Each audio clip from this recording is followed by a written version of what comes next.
Welcome back. Thank you.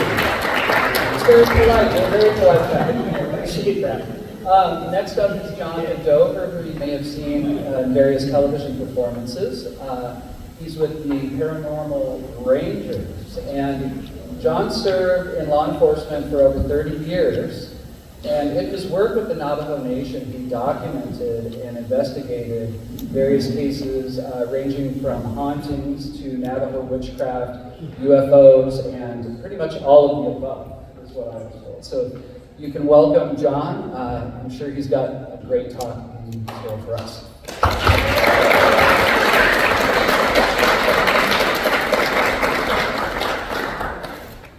How's everybody doing today? This is, I'm going to take this and move to the side here. We've got a lot of ground to cover, so we've set up a slide presentation. Usually we show you what the Rangers do and what our job is and all that stuff, but that's a 2-hour presentation, and we don't want you to have to suffer through the whole thing. So we're going to get right to it. Needless to say, I'm a retired law enforcement officer, and I've realized that law enforcement today doesn't have a great reputation because they're out there violating people's rights and shooting people and everything else. That wasn't the case in our department. We actually had a mandate to help people. And in about 2000, the year 2000, me and my partner, Stan Milford Jr., were actually tasked with officially investigating UFO cases, Bigfoot, hauntings, and Navajo skinwalkers. And so we're going to talk to you about some of those cases today. But needless to say, I spent 31 years in law enforcement with the Navajo Rangers, with the Navajo Nation Historic Preservation Department, with the City of Winslow, Arizona Police Department. I was a sergeant there, and with the National Park Service as a law enforcement technician. So, without further ado, just to say, yeah, I am a cop. That's kind of our unofficial badge. We're going to put a happy face in the middle of that. So this is our disclaimer. This is just so the Navajo Nation and its entities do not sue us. We're talking about Navajo Nation stuff. There's a screenshot of me and Stan in the Netflix special Paranormal Rangers that some of you have probably seen. If you hadn't, it's on season 3 of Netflix. They actually did a real good job. We told them that we would not talk to them or do this if they distorted any of our information, and they came through with flying colors. We've also been on Beyond Skinwalker and numerous other shows. You've seen us on the Ancient Aliens, on Skinwalker Ranch. Beyond Skinwalker is kind of a spin-off of Skinwalker Ranch. As you can see, we were freezing that day. This is what we call our Hollywood pictures. In Navajo, Chij is the Navajo word for wood. So we call this our Holly Chij pictures. That's when they take all the blemishes off of your face and cut your hair so it doesn't stick up and make you look really pretty. But that was us several years ago. So we're going to get right into it.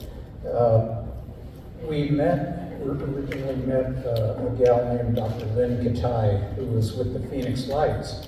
And we told her that just the night before, we had a sighting up in my hometown of Loop, Arizona. We're about 50 miles northeast of Flagstaff. This is what our town looks like. Those are the San Francisco peaks in the background.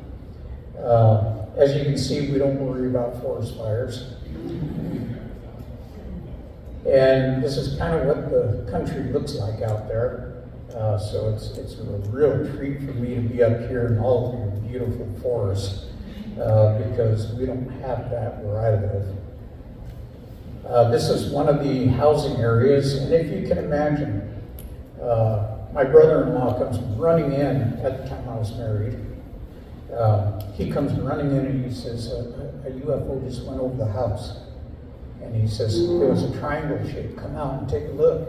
And we went outside, and there were these UFOs circling in a counterclockwise direction along the horizon. And the neighbors came out of their houses and took lawn furniture and put it out there and turned off the lights of their houses. And for about 40 minutes, we watched these crafts circling around. What we saw, this is just a representation, but just to kind of give you an idea of what we saw were these lights circling us. And as they went, the first one would change color, the next one would follow suit, the next, and the next. And they kept doing this, just like follow the leader.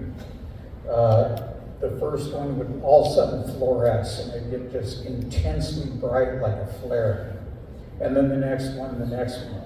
So we watched this and watched it, and then finally they flew off toward the Grand Canyon, which is toward the west. After this, during this, I went inside and I called the county sheriff's department. Now this is, I believe, 97. And, in those days, you didn't tell people that you saw a UFO. Because if you did, you would be mercilessly laughed at. And there'd be a lot of derision. So I called up the sheriff's department because I had their non-emergency phone number in my book. And I asked them, I says, do you guys, the dispatcher, I says, do you guys have anybody on the north end of Flagstaff that can verify something for me? And they said, we don't have any units up that way. What do you need? And I just said, never mind, and come back. So, if I could have gotten a county officer to verify on the north end of town what I was seeing, it was absolutely amazing. The next day we thought that we were going to have all the press and everything, TV stations come out and do this huge story on this big sighting because so many people saw it. And the very next night, the Phoenix Lights happened and just totally eclipsed everything and just faded into obscurity. So yes, we have Bigfoot on our reservation. We just use the generic term instead of Sasquatch or all these other. We just call it Bigfoot. On our reservation, the Navajo term is Yeetso. And there's a lot of stories about him. He's been around since the 1600s. Navajo medicine men tell us that they've had encounters with Bigfoot all the way back then. And so here's one of their tracks on an investigation that we did. And this was actually the very first case we worked on. A grandma up on the mountain in the Chuska Mountains, where there's ponderosa pine, had a Bigfoot that walked up to her sheep corral, stepped over it. Now the sheep corral is about this tall. Stepped over the corral, tucked a sheep under its arm, stepped back over and walked off with it. And she's upset. I mean, she's so. This is kind of give you an idea. That's the footprint there, 21 inches. We found hair samples.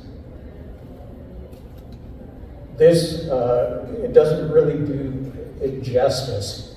This photograph is going up about a 45-degree slope.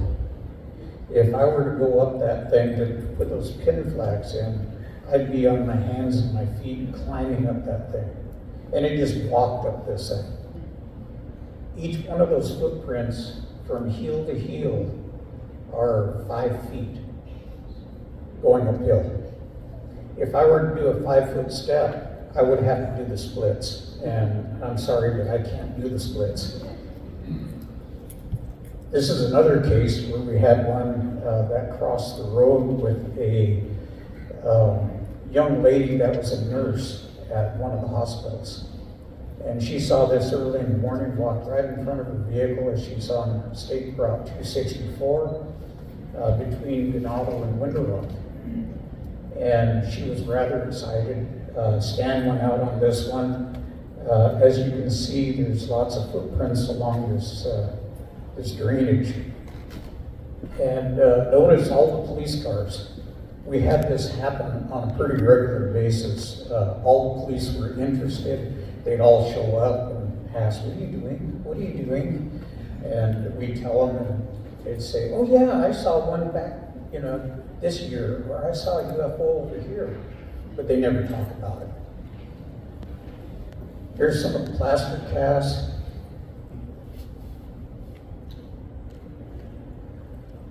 And Stan did an investigation where he actually saw a Bigfoot looking at him around a tree in a forward-looking infrared system. And you can see that rock in the middle of the picture. That rock weighs about 10 pounds. And he said that you could hear these rocks being thrown at him from below down the hill, from 100 yards away. And he says you can hear branches breaking as these rocks were coming up the hill through the trees and landing about 15 feet away from him. How many of you have seen this guy on TV? That's Dwayne, see if I can butcher his name, Oligard. Anyway, he's on Blind Frog Ranch. He has some property in New Mexico. And he called us and he says, "I've got Bigfoot tracks. Can you come and investigate and verify for me?" So we told him, take a bin, a plastic bin, put it over the top of the track, put some rocks on top of it, weight it down. It's going to take us about 2 weeks to get there. So he says, "Okay, I'll protect it." So what does he do? He puts plywood over it. And this is in a wash. So he put plywood over the top. And when we took the plywood off, that's what we saw. Water had come down. They had a fire there, so everything washed down into this wash. The tracks were gone. So what we did is, like any good archaeologist, we took paintbrushes and bulb syringes to blow air, and we started brushing. Because see, the ground was compressed where that track was. Ash had filled it in. So as we swept and swept, you can start seeing the track appear. And that track that's a 12-inch ruler. And you can see clearly that that track is a lot bigger than that ruler. On the other side, you can see where the track was, and there's you'd have to look at it real close up, but there's some cracking in the ground. That ground is pretty hard. And whatever that thing was that stepped on there cracked the earth around that track. So I'm often asked, what is the weirdest case you've ever experienced? Because I've experienced quite a bit in my career, lots of sightings of UFOs and stuff. I've had missing time incidences that average about 30 minutes. The strangest thing that ever happened to me, this is where I live in Loop, and that's Tuba City, up where that pin is. From Loop to Kaikotsmavi, up where the other road intersects, is 47 miles.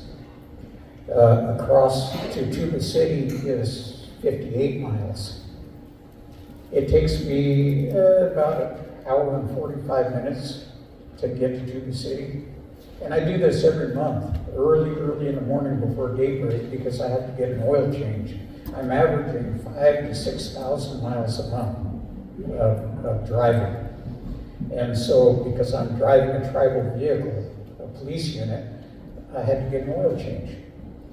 My routine is to go to Tuba City before daybreak. I get there just before, maybe 10, 15 minutes before 8 o'clock in the morning.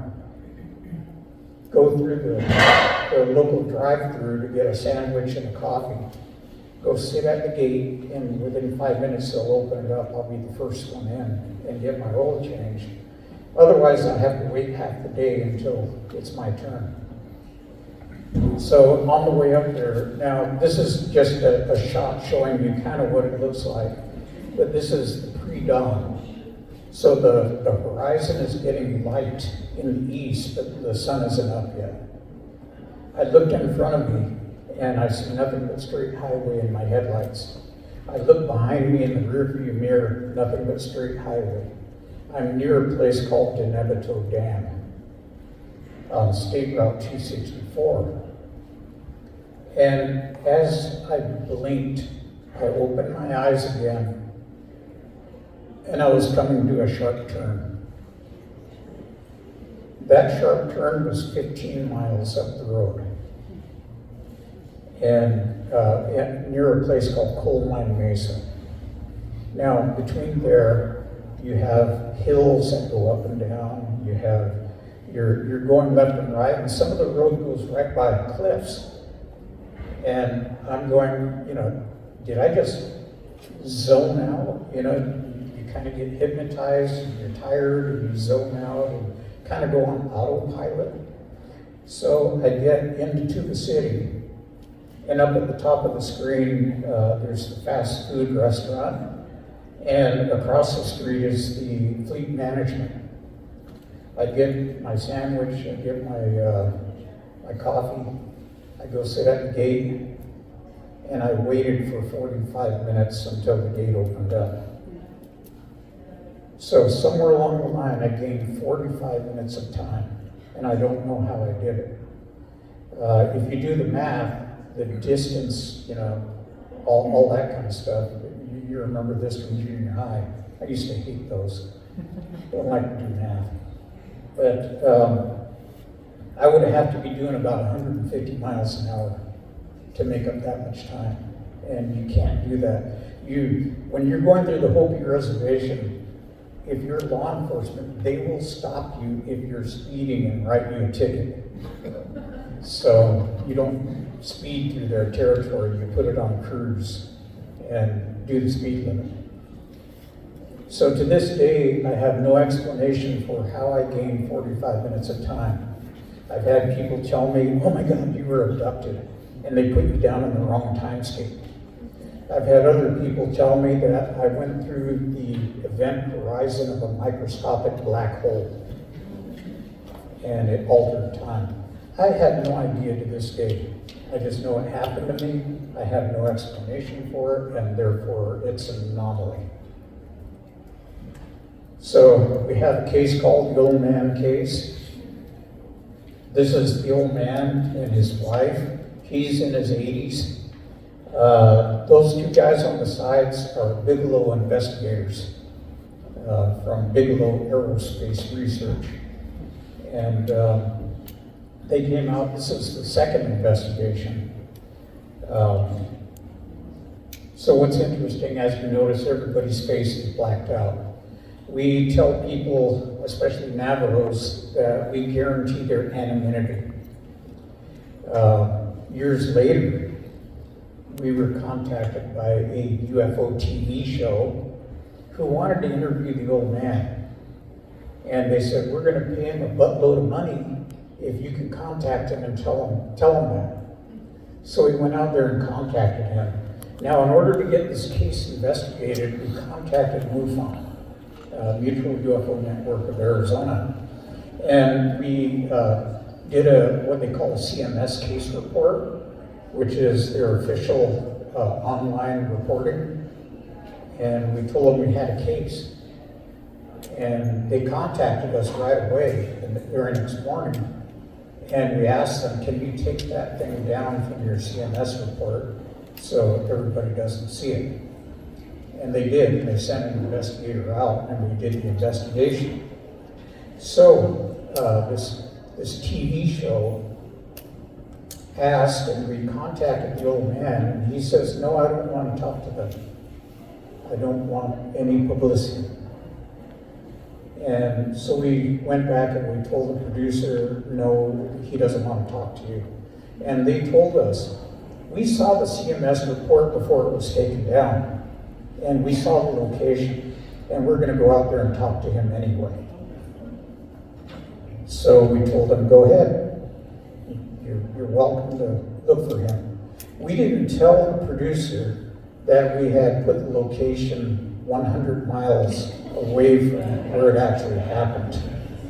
And we just wondered if they were out there, how long they searched house to house with no electricity and dirt roads, trying to find this guy, and they never could. So, of course, we're going to keep the house's identity secret too. The old man is right around midnight to 1 in the morning, sees a bright light. He sees it coming in through the window of his house and thinks that somebody's coming to the house. He looks out the window and he sees about a 35-foot ball of light with light circling around the circumference. And it circles his house, it goes up on the ridge line and either lands or hovers. And he says he can see something come out from underneath.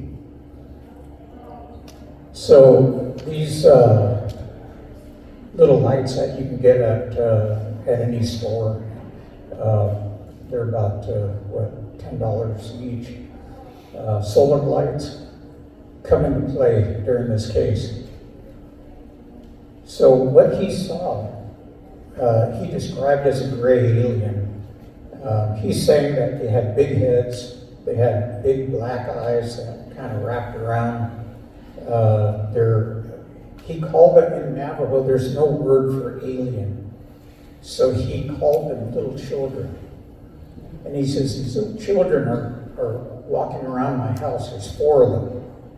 And I don't know why they're here. And they're wearing these skin-tight outfits. He says either they're white or light gray. And each one has a little flashlight with a collimated beam. And they were very interested in these lights. He said they would come up to one of these solar lights at night, they're lit up, and they'd get around it. And as they leaned in, this light would go out. And as they stepped back, the light would come back on. And he said they kept going back and forth like this, just fascinating with these lights. They actually followed them out to the outhouse and then looked inside the outhouse. So it must have been something curious. So we sent a team out. That's me from the backside there, and one of the other guys named Roger. We had a crew come out from EPA that took background radiation readings. And the old man had a dog. And this dog is kind of like a blue heeler, but it's a pup. And this dog would jump all over you, and it's muddy out here. And we're pushing it away, because you're in uniform, you don't want mud all over you. So this dog was going to lick us to death. One of these girls with this team saw the dog and was going, come here, puppy, come here, And the dog saw that white suit and took off running to the house, curled up by the doorstep and wouldn't make a peep. And we asked him why, and he says when he went outside to see what this was, something was coming down toward the house. And he says, as he was watching, this dog took off barking, and it ran toward him. And he suddenly heard the dog go, "Yup!" And the dog came running back, laid down by the house, curled up in a ball, and wouldn't come out anymore. So he got nervous, and he went inside, locked the door, and he's watching these things through the window. Eventually, he got a little upset, and he says, "What are these kids doing around my house at this hour?" And so he went out the front door. He's going to go around the back and surprise them. He's got one of these little square flashlights that has a dry cell in it, and he goes around the back corner, and he tripped on the steps. And you know, when you're in your 80s, if you take a fall, that's not a good thing. And he says he raised his head up and looked. Later on, we found out, and this is information we didn't have during that investigation, he says that when he looked up, these things were startled. They said their hands came up, you know, and you know, they were just staring at him, and then they took off. And they got in a line, one behind the other, almost like they were riding something, and went back up the hill. And he says they did it silently. Now there's all kinds of tumbleweeds around. We tracked it. We didn't find any tracks. So here's the crew doing their investigation. We actually had a Navajo interpreter that did simultaneous translation, and she works at the federal courts doing this for a living. So we got simultaneous translation as we were talking to the old man. This dog was, this Rottweiler was chained up. I don't know if you can see that chain, but she was straining at the chain.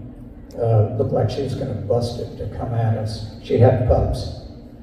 During this incident, this dog stayed in its doghouse and never made a peep.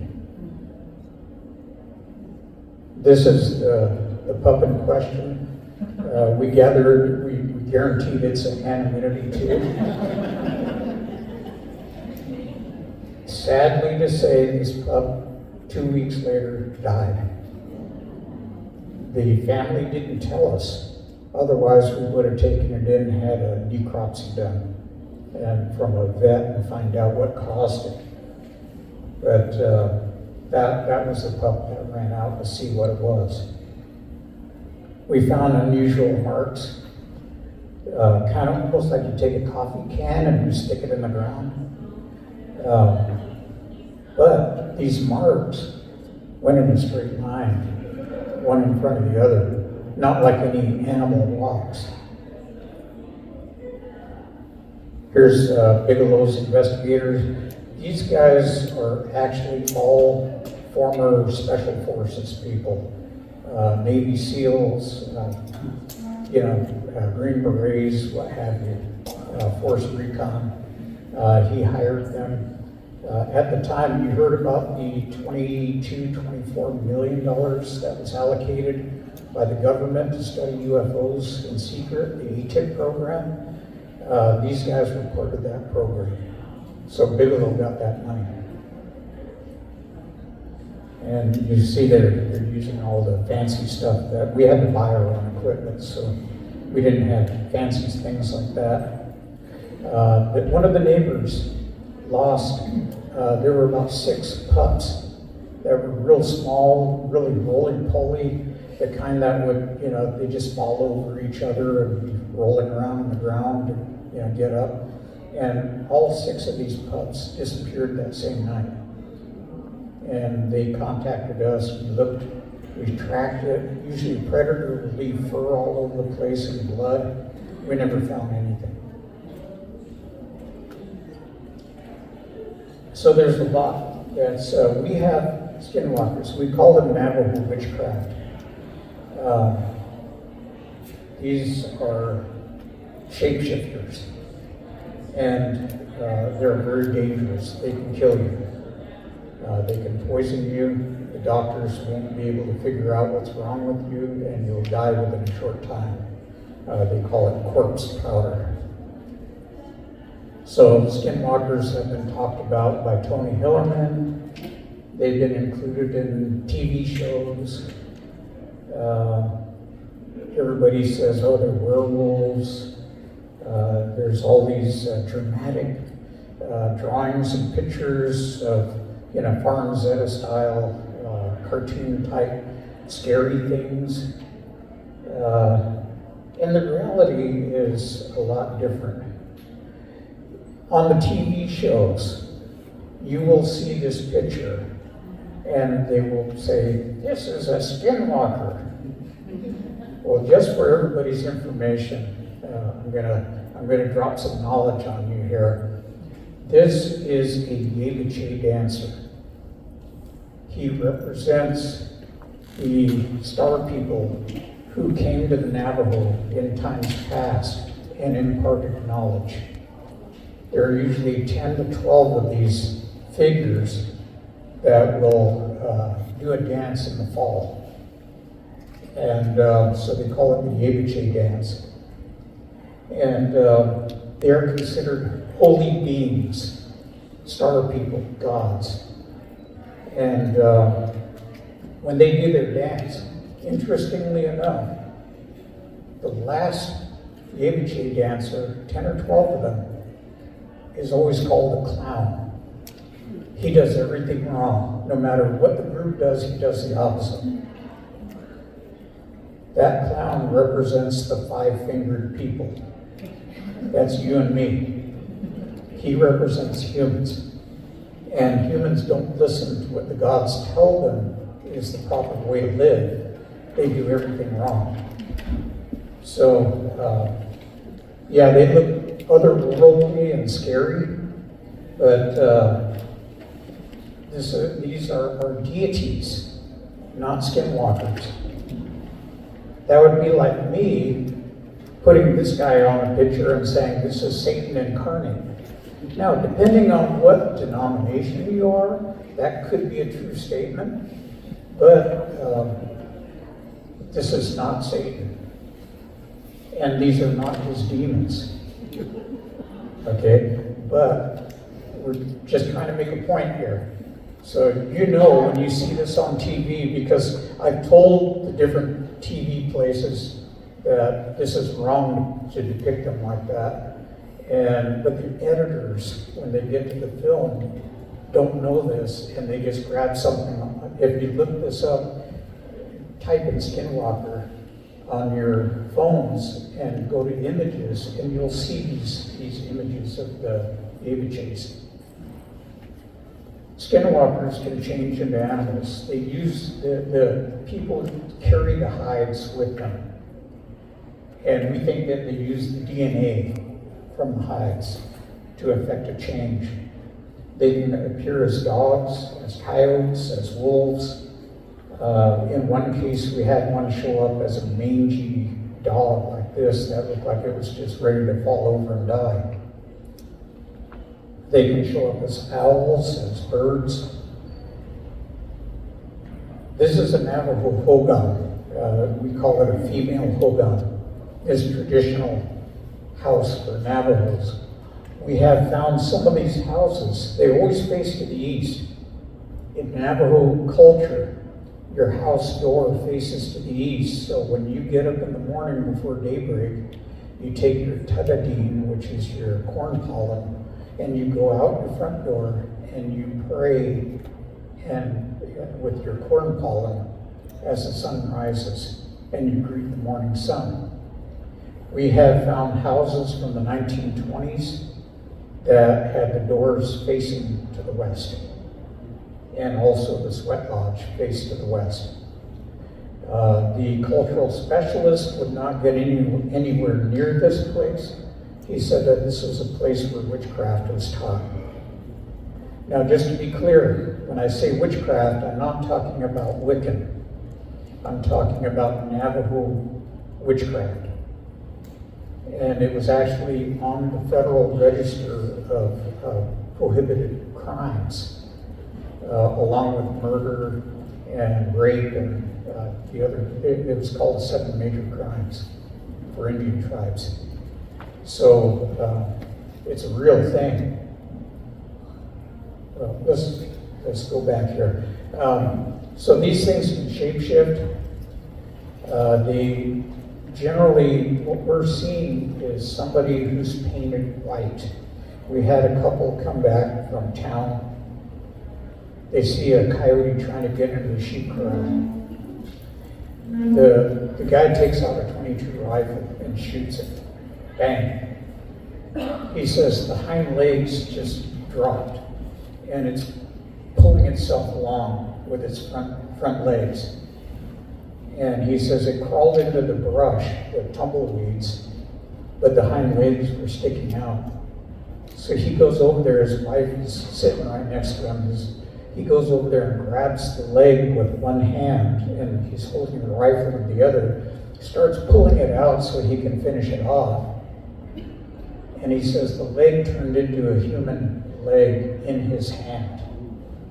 And he looked down, and this guy was painted white. If you took a sponge and just blotched it all over you, even your hair, and it started cracking. That's what he looked like, skinny guy, wearing a loincloth. And they said, what do we do? Do we kill it? Do we call an ambulance? You know, and they knew what it was. They knew it was a skinwalker. And so they came to us later on because they called the police. The police showed up, and the officers knew what it was, and they said, we want nothing to do with this. Believe it or not, no report. Just an assistance to the public. Then they called an ambulance. The Navajo crew showed up, and they go, ew, and they put it on the gurney, strapped it in, took it into the hospital. They got to the ER, and the Anglo doctors there chased all the Navajo staff out at the ER. And they did emergency surgery on this guy, and they saved him. The family came to us because now they're afraid. They said, we shot it. What if it comes back and wants revenge? And so we talked to them, sat down and talked to them for quite a while. Turns out later on they tell us, oh yeah, by the way, we recognize the guy. He's one of our neighbors. And you know, so that makes us afraid of him. You know, what if he comes back? And we told him, according to Navajo culture, if you find out the identity of one of these things and you confront them and say, I know who and what you are, within 3 days they will die. I have seen it happen on a couple of occasions where they just suddenly die. I've known the identities of 8 of them at this point. And I've actually interviewed some that said that I used to be one. So we told them about this, and they were like, oh, okay, now I got an ace in my back pocket. You know, we can go on with our lives. And we never heard anything back from them after that. So we have the Orb case. Here's a young lady on her way back from Flagstaff. This was a MUFON case also, and included in one of their case files.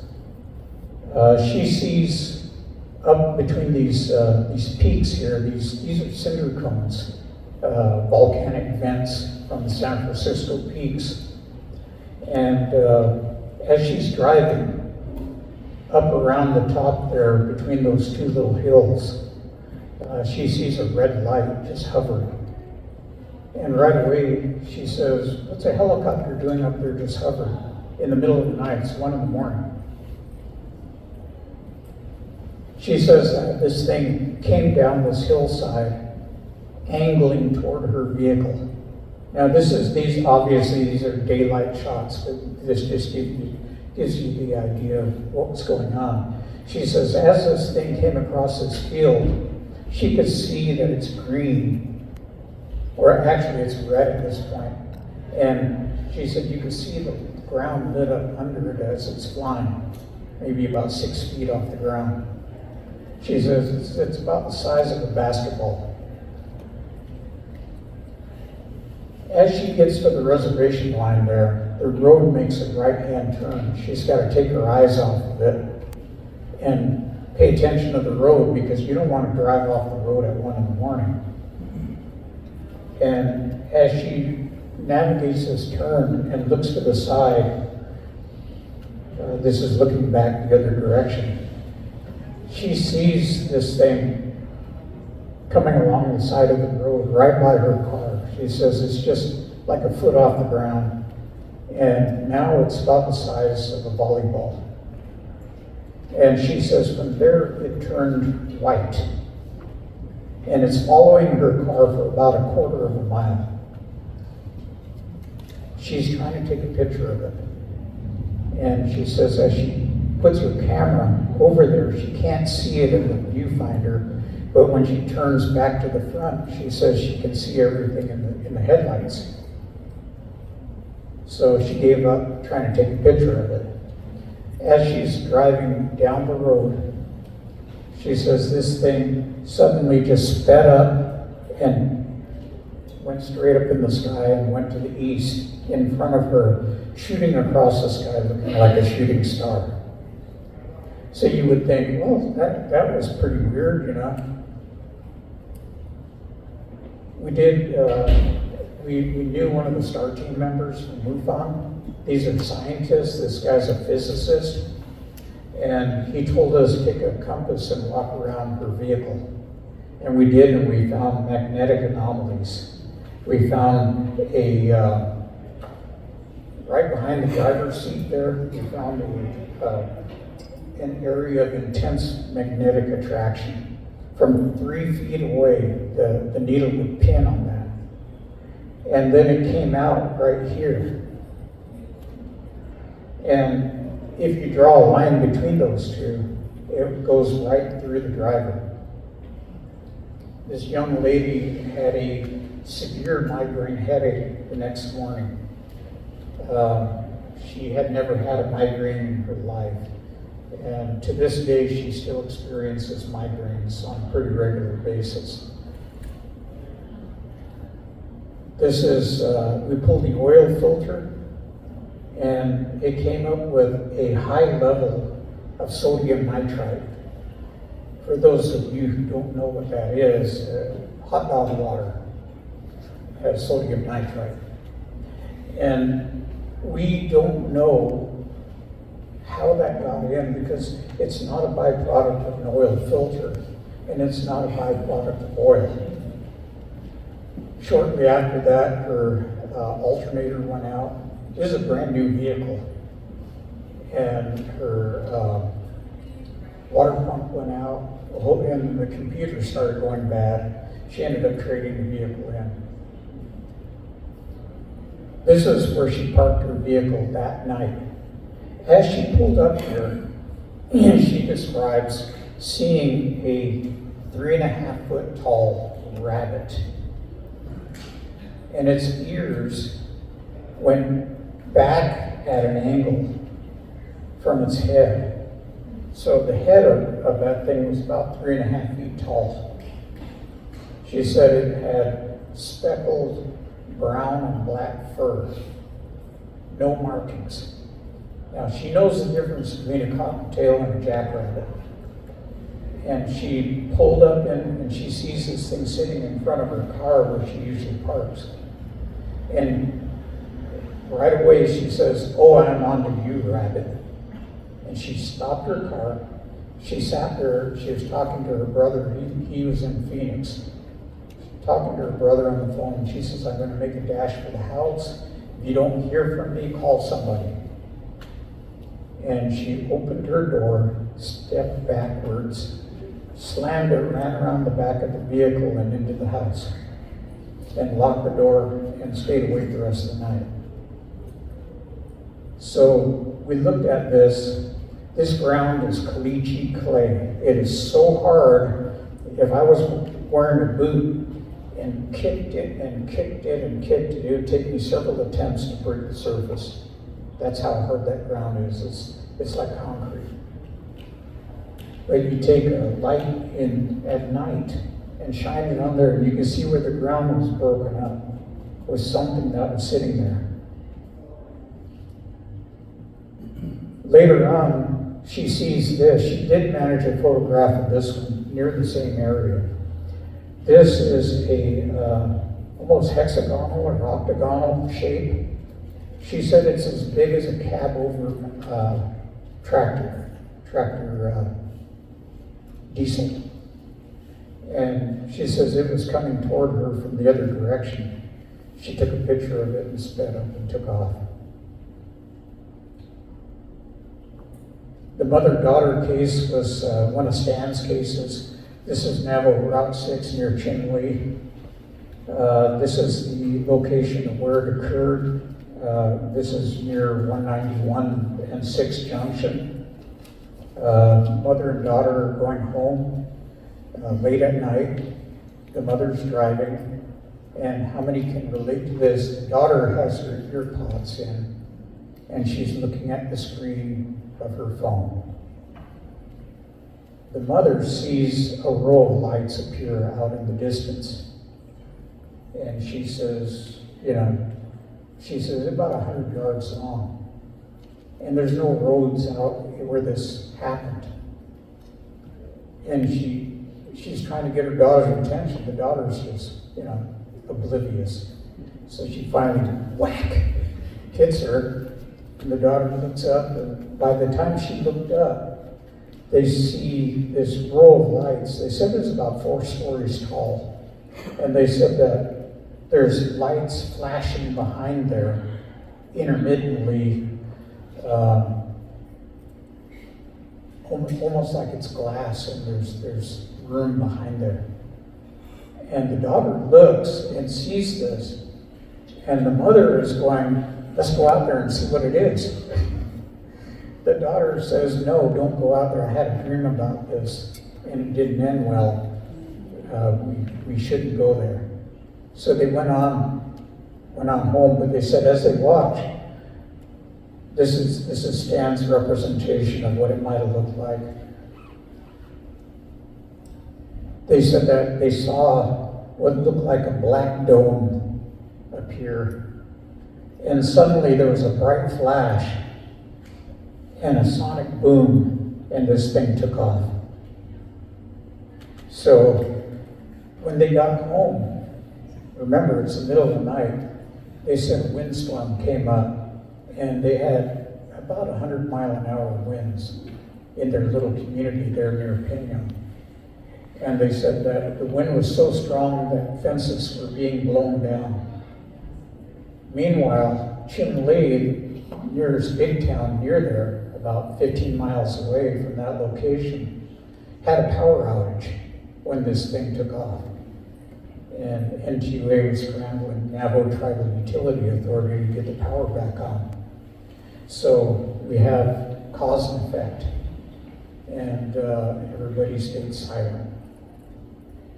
So we call this the Satan Butte case. For those of you who watched Beyond Skinwalker, this is the mesa that we were on.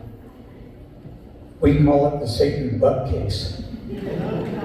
Because we had a title page set up like this, and we used a Macintosh computer to do our program on, and it cut the T off the end, and so, or the E off the end, so it turned into the Satan Butt case. And we laughed about it, and so now we just call it that. This is Satan's Butte, and it's been called that ever since the 1800s. Again, Bigelow Aerospace sent its investigators out to look at this case. The guy is seeing lights flying by in the middle of the night. And he says these lights go into the mesa, not around it, not over it, but into it. And he's telling he's an Anglo, and his wife is Navajo. So he runs in and says, I saw this light, and like all you women, yeah, right. No, honest. So he finally decides to go get a really good camera and start taking pictures. And he sees these things almost, quite often. And this is what he saw. He says that he sees a light with a treadle of lights coming down behind it. And this treadle of lights is either dragging on the ground or near the ground. These are his actual pictures that he sent into MUFON. So from his residence, you can see that it's off in the distance. Of course, this one just shows that when you move a camera, you get a lot of blurred images.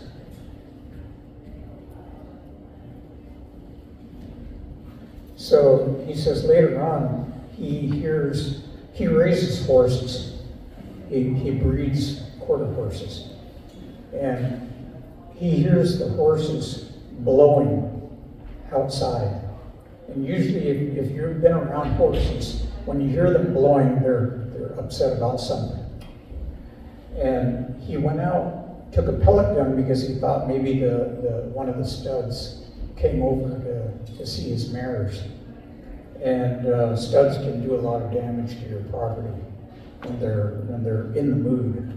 So he goes out and he says there's this vertical, he calls it a vertical torpedo that's hovering on the other side of the corral. So guys, what do we do when we see something? We poke it with a stick, we throw a rock at it. That's just our nature. And he takes his pellet gun, whips it up, and fires at this thing, and he hears it go ping. He says as soon as he hit it, this thing just took off. And he says he looked up in a split second, and it was a quarter mile away, sitting outside of another house. We searched and searched and searched. We wanted to find that pellet, but we couldn't find it. And it's lead, so it's not going to really show up. Shortly after that, he started having visitations by skinwalkers. And so he had all the same anomalies that were happening at Skinwalker Ranch. Interestingly enough, Skinwalker Ranch and this place, Satan's Butte, are on the same longitude, exactly. So he got poisoned by one of these skinwalkers. He survived it, and he decided, I'm going to move. He moved to the East Coast to get away from this thing. So we have some theories. Again, these are our theories. You recognize this guy. We just threw him in there just to show an actual picture. We have Bigfoot all over our reservation. He's gone into the back hallway of the local jail because the building is from the 60s, so they got a long hallway. They leave the back door open because there's no ventilation. And something came in and looked at the prisoners in the drunk tank. And when the jailers came out, they said something smelled really bad. And they looked, and all the prisoners were bunched up into a corner of the cell, screaming. I'd like to think some of them might have quit drinking. Our planet is bombarded with cosmic rays on a regular basis.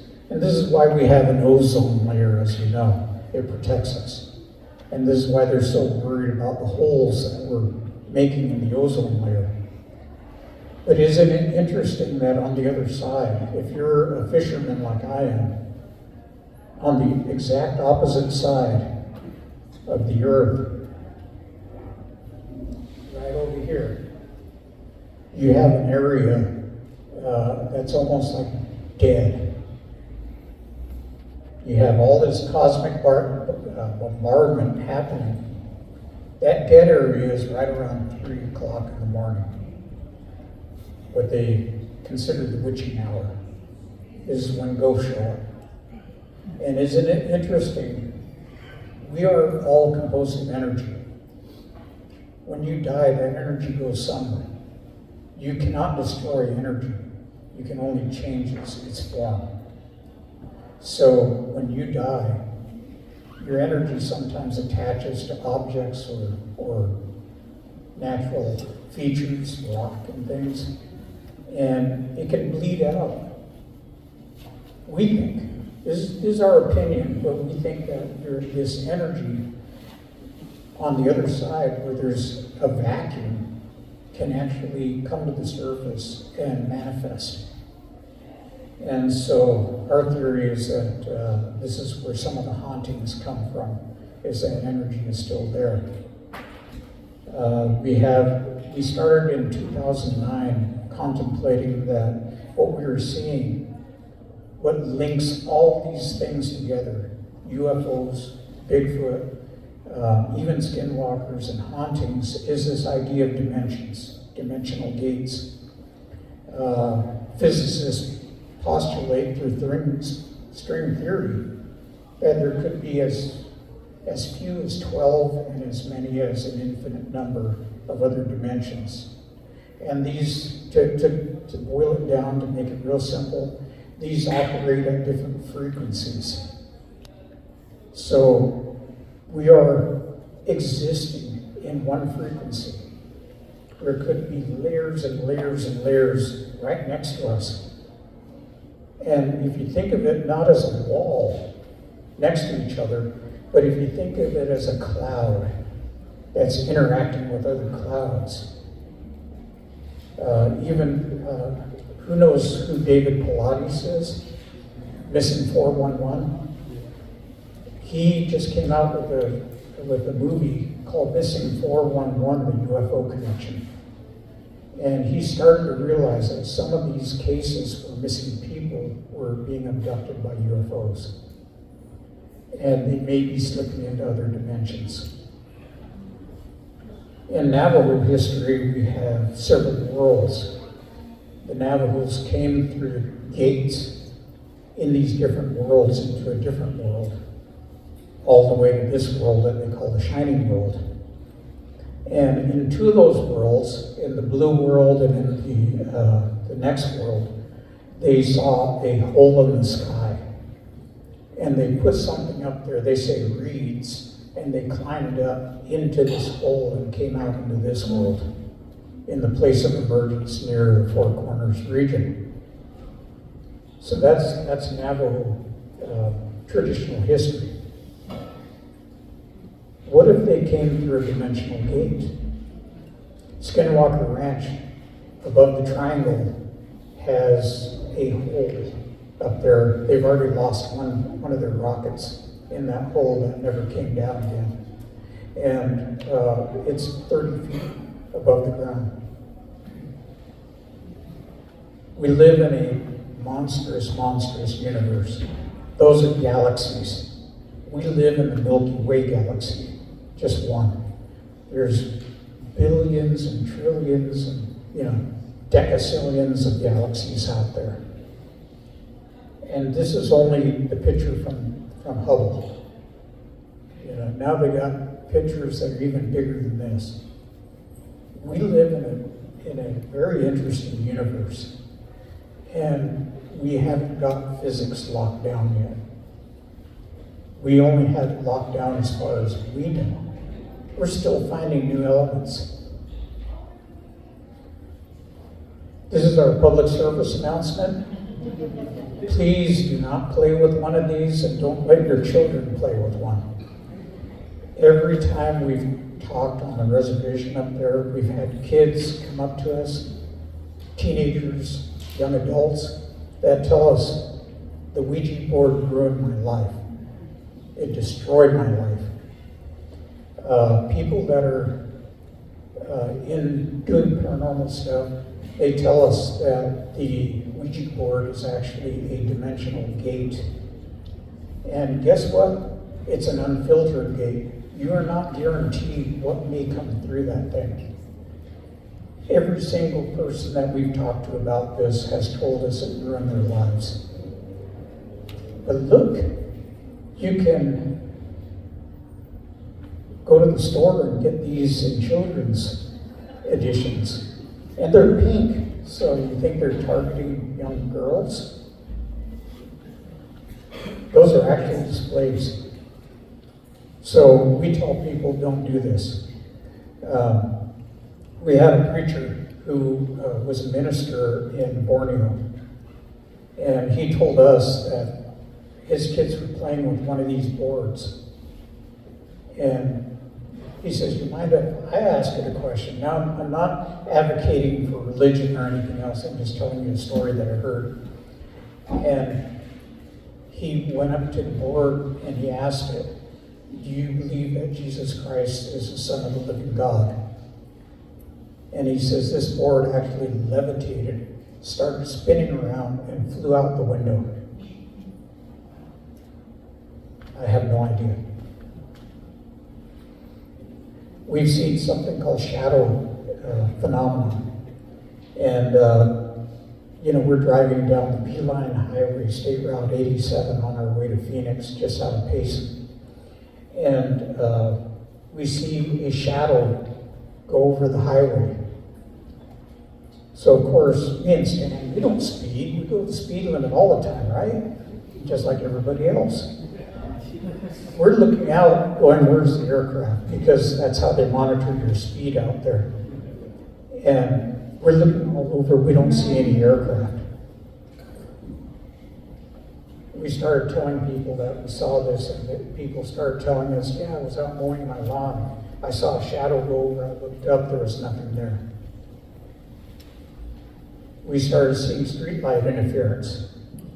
This is where you go down the highway and the light is on, and as you come up to it and you drive under it, the light suddenly goes off.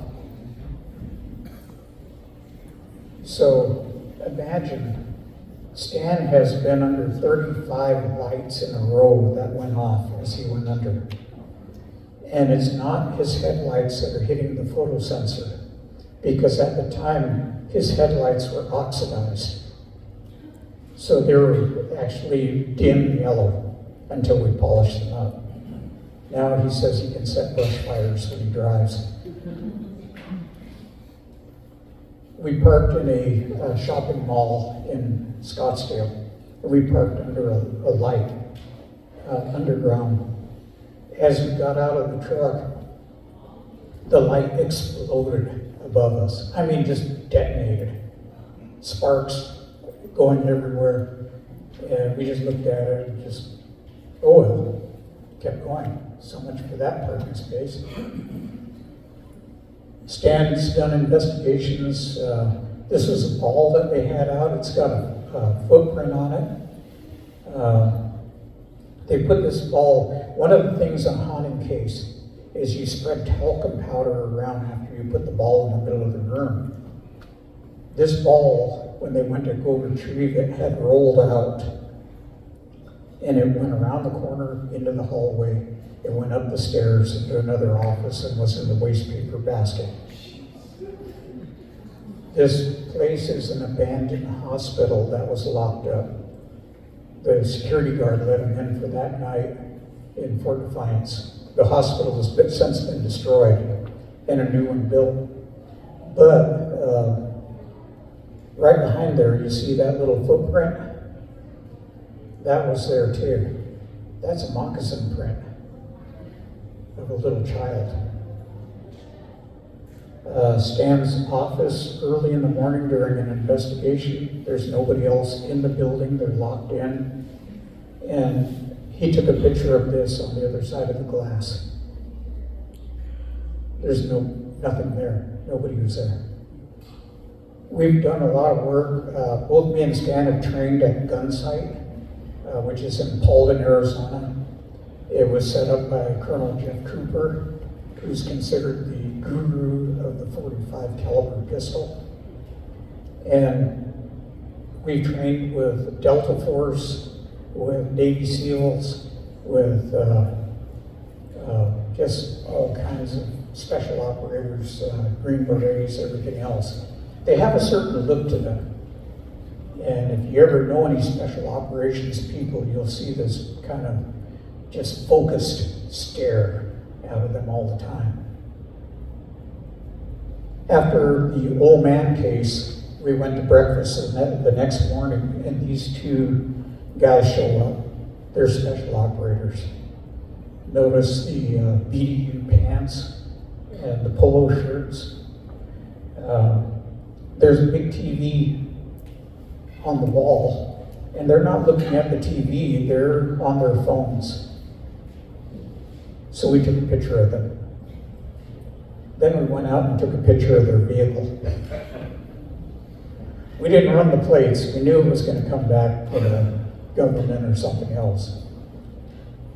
But in that haunting case, that chair there rolled 30 feet across the floor there. Stan, we talk about what they call hitchhiker effect.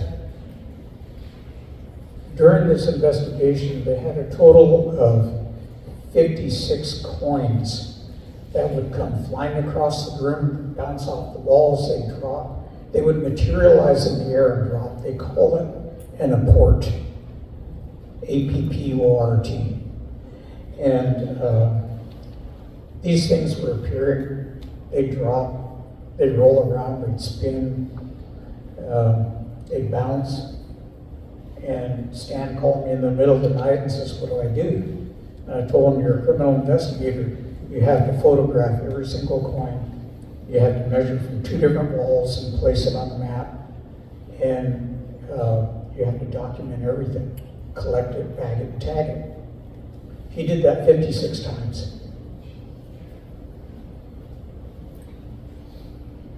He went home, and as one of the investigators was standing in the doorway of his trailer, he watched as coins materialized over the investigator's head and fell on him.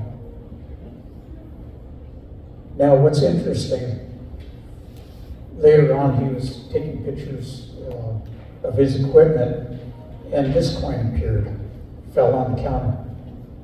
It's a 2 yuan Taiwanese coin. We were hoping that maybe we were going to go to Taiwan, but that didn't happen. He now goes to trainings, and coins drop in the middle of the room.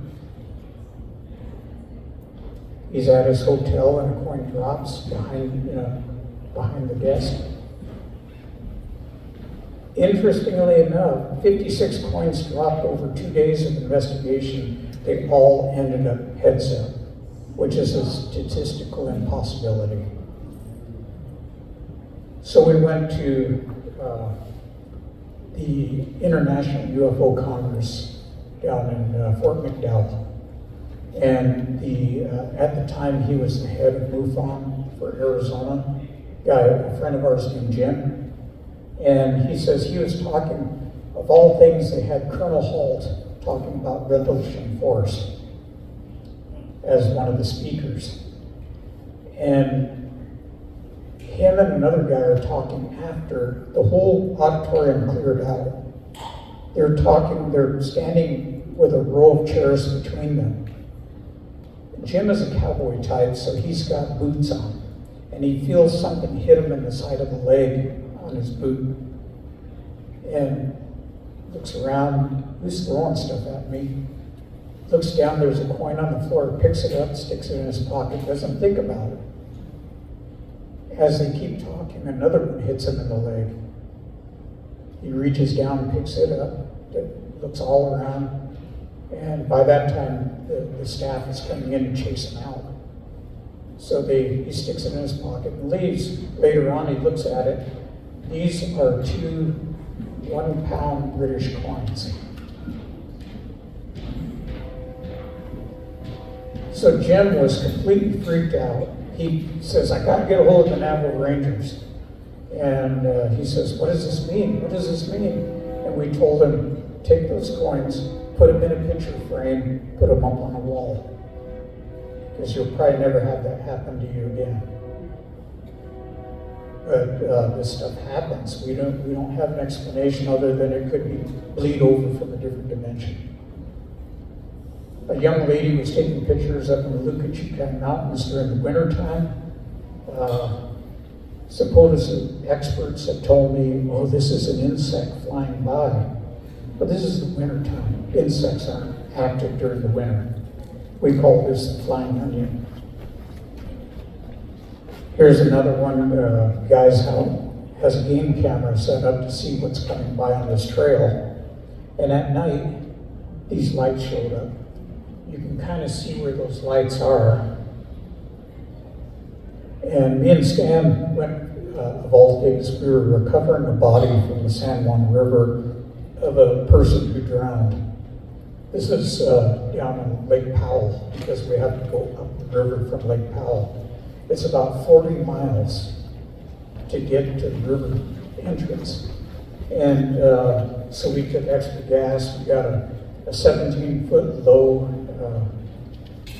welded steel boat, 50 horse Honda 4-stroke. Cruised all the way up there. We hit a debris field and we couldn't go any further. We didn't want to ruin the prop and get stranded 40 miles in the middle of nowhere. So the sun's going down, we decide we're going to camp out. And as we're camping, we looked up, and what we saw was this craft doing this. And then right behind it, we see two jets flying side by side, full afterburners. Now, what was funny about this is that these jets were trying to catch up. And this thing just kept going. It just sped up and went faster and faster. And just in a matter of seconds, it went from overhead to the horizon and disappeared, and just left those two jets sitting in the dust. I had a orb that was green follow my truck for about, 15, 20, 25 miles. 2 o'clock in the morning, right after a Bigfoot investigation. Stan had a skinwalker running alongside of his car. And he says this was before he was a ranger. He saw this thing running along the side of him. He says its eyes were backlit, like you see an exit sign that's got that orange color. And he says all he did was slide down in his seat. He says this thing was about that tall, running next to his car. And he says he slid down in his seat so he could barely see over the dashboard and floored it. And he comes skidding into the house, and his father says, "What the hell's the matter with you?" And he said what he saw. And his father says, "Oh, that's a skinwalker." So believe it or not, we do have a personal life. We found E.T. finally, and he's sitting right here too. So we got our pictures with him. I dance in powwows. And I dance in a society, it's a military society back in Oklahoma. We call it the Oklahoma Ironman Society. Imagine dancing for 3 days in August. Fort Cobb, Oklahoma, for the Kiowa-Apache Blackfoot Society. It's 117 degrees with 90% humidity. After 3 days of dancing, I'll have lost anywhere from 10 to 15 pounds. So it's a great way to lose weight, but I wouldn't recommend it. I play guitar, and I've got my own little collection at home, maybe about 11 of them. Stan, can you imagine what kind of music he likes to play? And we took these pictures and we showed this. We spoke in Scotland in 2014. Everybody about fell out of their seats laughing. This is the Scottish soccer team, the Celtics jersey. We are Navajo Rangers wearing Celtic jerseys. We sent this to them. Their mortal enemies in Scotland are the Rangers. So, yeah, I love watching soccer. World Cup, forget it. I'll be up in the middle of the night watching these games. We'd like to pay homage to our friend Clifford Mahooty, who we met in 2011. He was a really good friend of ours, passed away. And for those of you in police work, or if you know somebody in police work, uappolice@gmail.com. Law enforcement officers who have sightings, who have stories about the paranormal. If you get a hold of this email and tell them your story, they have a podcast that they do on a pretty regular basis. And the two officers there are from Gilbert PD, both of them are retired. So here's our reference. The music that you heard earlier was Robbie Robertson. For those of you who don't know who he is, he played with Bob Dylan and the band. And he was Mohawk Indian.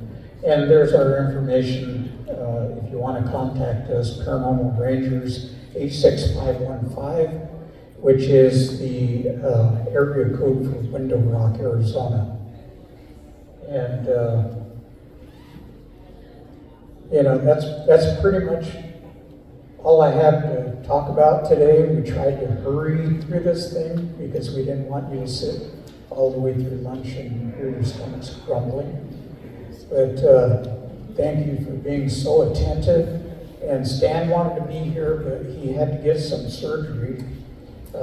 He's got a little tiny growth on his eye that they said it's nothing, but because he's in Hollywood now, he wanted a clear light in the eyes.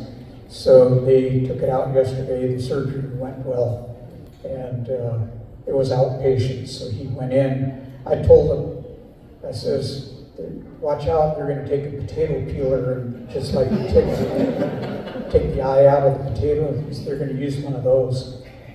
And he says that as he was laying there and they numbed him up, that's what was in his mind. So, but yeah, we're going to be on more episodes beyond Skinwalker. Skinwalker Ranch has already contacted us about coming back. Ancient aliens, all that good stuff.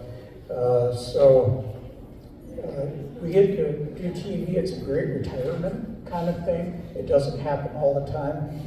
And just to give you an idea, we have been approached about doing a series. And if we do, we've got some funding together. We may just film it and put it in the can and sell it to the highest bidder. That way we can keep creative control. Otherwise, producers will tell you, okay, I want you to say this, I want you to do this, and it's not real. And we would like to stay real.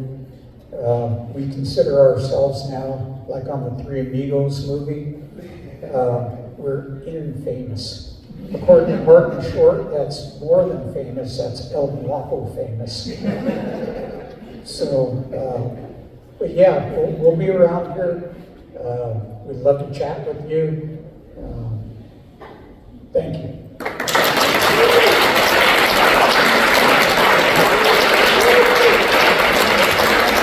Great, thanks to John. What a great presentation. It's wonderful to see your slides.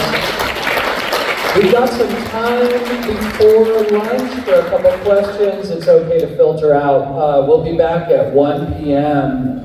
For Vince and Zunza's talk. And I want to mention the first 50 people to Vince's talk will receive a free mixtape. So, yes, sir, in the class. I just had a question for John. Sir,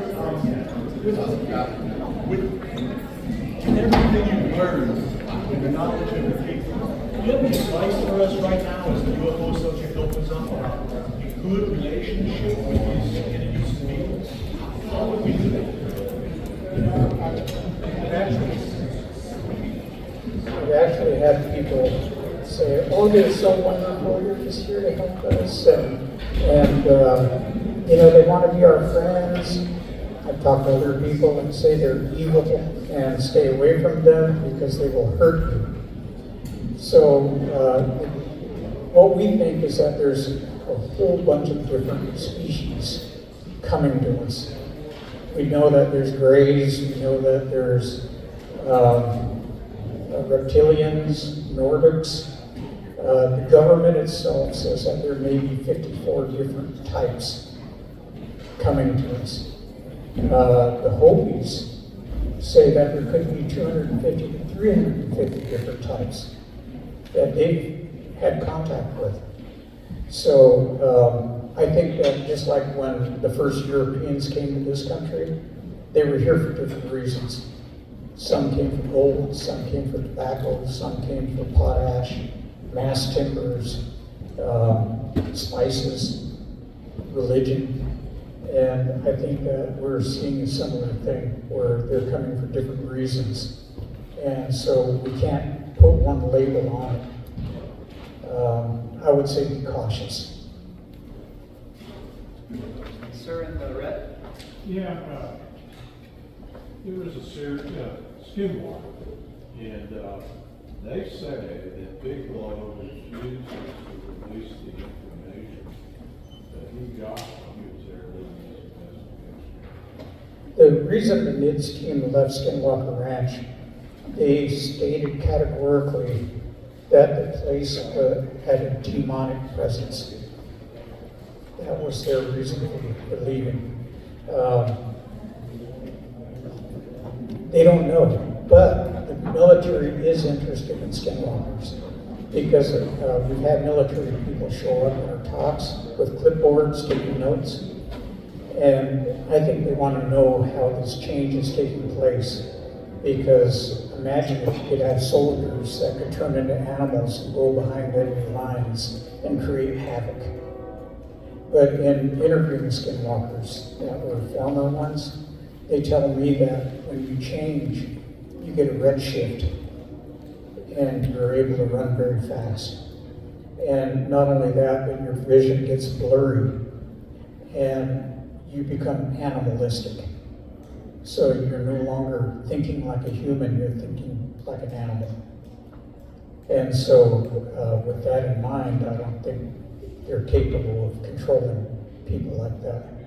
Plus, in order to become one, in Navajo culture, you have to kill somebody that you love dearly and sacrifice them. And I don't think that's a fair exchange. Sir over here? I have a question about rock art. Have you seen any desecration of it?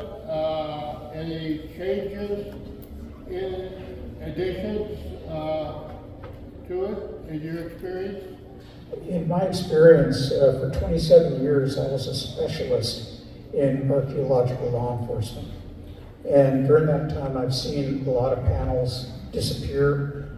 Some are cut out completely and sawed off to take to people's houses and sold on the black market. Some are destroyed. I had a huge 14-foot snake that had copulating couples around it in ancient pornography. And somebody came over there and took an axe and chopped out all the copulating couples. Then they took the axe and chopped off the head of the snake. So that tells me it's somebody who has a religious background, because if you crush the head of the snake, you destroy Satan. So over and over, we've had a lot of these. I've got photographs of that particular panel before it was destroyed. So yeah, it happens more often than we think. Have you caught anybody? We've caught a bunch of people, yeah. Okay. One more. You can also, yeah, go ahead. When you experienced missing time on your drive, did you experience any headaches or migraines after that? And have you experienced that phenomenon again? I have not experienced migraines. I don't know what a migraine is, thank goodness. I think my head is a little too hard. But it got so disconcerting that I got a dash cam. and I put it in the windshield, and after that, I didn't have any more missing time incidences. And I stopped seeing UFOs. So I bought a better dash cam. Now I've got a 4K camera, and I've got a 1080p in the back window, so I can get it both going and coming. And I'm okay with that. I don't care if I never see another UFO. I've seen so many of them, and I don't consider it anything special. But the biggest one I saw was a cigar-shaped one. At the time I was married, my then wife was screaming at me because we were in the middle of nowhere. See this big cigar shape going about 10 miles an hour, about 100 yards in front of us. It was down about 150 feet up from the ground with a huge engine sound. I wanted to go out there and knock on the side and ask her for a ride. I was that curious. She was screaming bloody murder, get back in the car, get back in the car. We finally got back in the car, we got home. We're living out in the middle of nowhere, no electricity. As we get out of the car, she sees a shooting star, and she says, "They're coming back," and she ran in the house. To this day, when I ask her about that, she says, "Never happened." So it doesn't bother me at all. Although I probably should look at those video and see if there's something that's showing up that I don't see. Well, let's thank John. Oh, can you ask John afterwards? Yeah. Yeah, and then let's thank John again. And Thank you, John.